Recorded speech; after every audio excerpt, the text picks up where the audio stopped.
C'est aujourd'hui le jour de la Sainte Catherine, Marie-Thérèse Garcin. On va commencer par le commencement finalement. Qui était Sainte Catherine ? Alors, Sainte Catherine, d'abord, le mot Catherine veut dire pureté. Et des Sainte Catherine, il y en a plusieurs. Il y en a d'ailleurs une célèbre en Bourgogne, c'est Catherine Labouré. Mais celle qui nous intéresse aujourd'hui, sa fête, c'est Catherine d'Alexandrie. Alors, Catherine d'Alexandrie est née en Égypte au IIIe siècle, dans une famille plutôt noble, belle éducation, très jolie jeune femme et très érudite. Elle fréquente les philosophes, les poètes. Et elle va consacrer sa vie au Christ. Elle se marie, on va dire, avec le Christ. Et oui, j'ai entendu dire à ce propos qu'elle avait refusé d'épouser un empereur. Oui, exactement. L'empereur Maximien désire l'épouser. Et après un refus, 2 refus, l'empereur Maximien ne comprend pas pourquoi Catherine le refuse, mais elle est mariée avec le Christ. Donc pour elle, c'est impossible. Donc il va la faire emprisonner. Et puis, encore une demande de mariage, Catherine refuse, et là, il décide de la martyriser. Il va la faire mettre sur une 4 roues et pour subir le martyre. Mais là, miracle, les 4 roues se disloquent et Catherine est sauvée. Alors là, l'empereur Maximien refait encore une demande qu'elle refuse, et là, il décide de la décapiter. Alors voilà, donc elle meurt le 25 novembre, voilà pourquoi on la fête aujourd'hui. Et à l'époque, il n'y avait pas le 39-19. Et non, il y avait... Pour les violences faites aux femmes. Et voilà, en iconographie, quand on représente Catherine d'Alexandrie, que ce soit en peinture, en sculpture, elle est toujours représentée avec la roue, puisque quand on voit un saint, on regarde toujours ses attributs pour savoir à qui on a affaire. Et là, on voit bien que c'est Catherine d'Alexandrie. Cela dit, mesdames, Anne, Ludivine, je ne sais pas ce que vous en pensez. Moi, quand je pense Sainte Catherine, je pense tout de suite aux Catherinettes.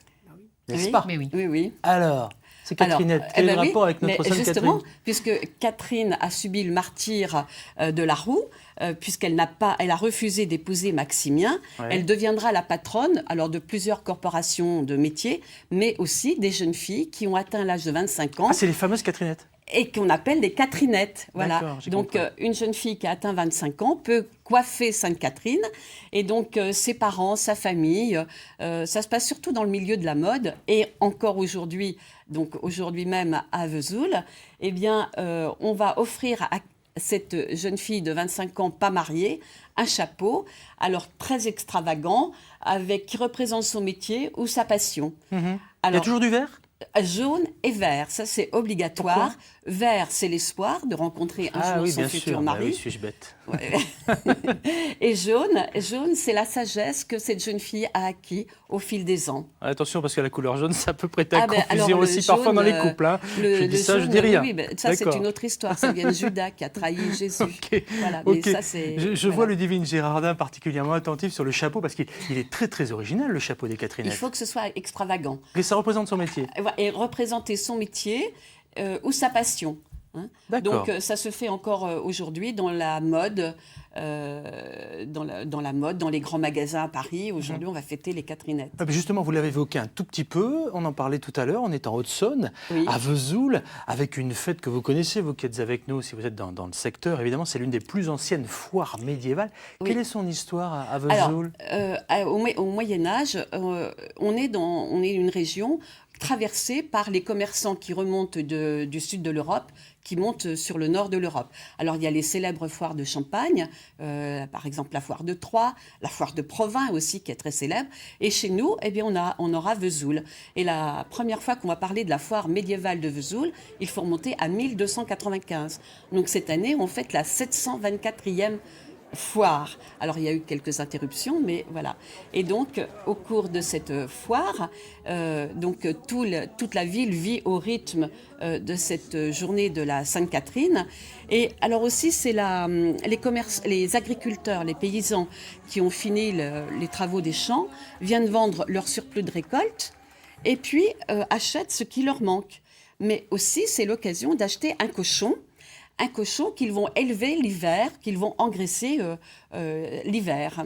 Et là, je sors mon petit symbole. Alors, oui, mais c'est une autre histoire. Mais c'est une autre histoire. Alors, c'est un symbole, en fait, de la Sainte Catherine. Vous voyez, on met les prénoms de l'acheteur. Ouais. Alors, parfois, il y a un glaçage chocolat au lait noir où on écrit juste le prénom de l'acheteur. Mais en fait, le pain d'épices, c'est un gâteau très ancien. Bon, s'il nous vient de Chine il y a quelques millénaires, on va vraiment le connaître au Moyen-Âge. Et alors, ce qui s'est passé, c'est que ce gâteau, ce pain d'épices, on va le faire en cochon. Et ça, c'est historique. En 1131, le jeune futur roi Philippe de France se promène dans les rues de Paris à cheval. Et là, un cochon surgit, le cheval se cabre, le jeune Philippe de France tombe, meurt quelques heures plus tard.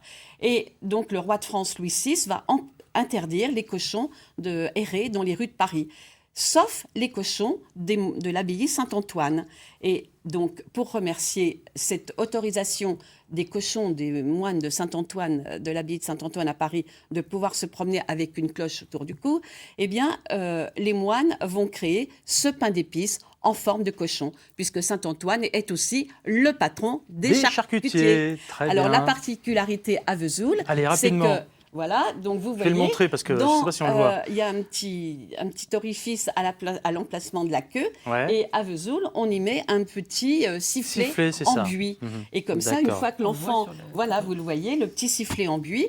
Et une fois que l'enfant. Il s'amuse à siffler. Voilà, à manger le cochon, eh bien, il peut garder le sifflet et. Je me suis retenu de ne pas le manger, votre cochon. Hein.